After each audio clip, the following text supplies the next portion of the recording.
The mother of a 20-year-old man presents to your office in tears. She insists that you come to her house and see her son, who's been homebound for years. She tells you that her son refuses to leave the house because he believes he is ugly and people will laugh at him. He feels deformed and refuses to let others see him. When you arrive at the house, you find an attractive young man with no observable deformities.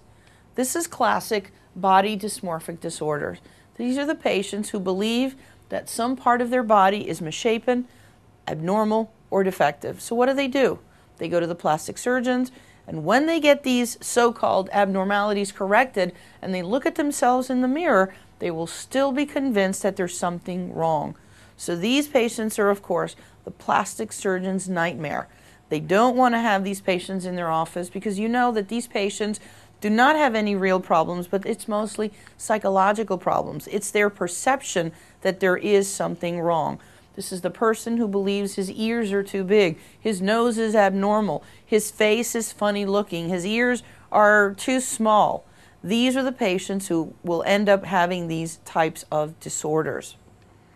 You're going to find this disorder more frequently in women than in men. Again, younger women, mostly single. And why is that? If you feel deformed or defective, you're not going to go out on Match.com and try to find someone. So you're going to be by yourself, and you're going to be afraid to go out and not have others laugh at you, ridicule you for your perception of your problem. So you will probably have depression. You could be psychotic. You could have anxiety.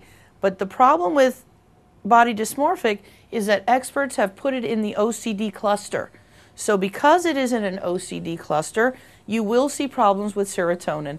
So for these individuals, you also will give them the SSRIs. Now, most of the times, the most common presentations will be the facial flaws. And what do you do if you think there's something wrong with your face? You're going to look at yourself constantly. You're going to try to hide your deformity. How? With either hair, makeup, masks, whatever it is that is necessary to cover that flaw. You're going to stay home, you're not going to go out, and of course, you're going to be affected in your level of functioning. And the treatment will be not only SSRIs, but individual psychotherapy.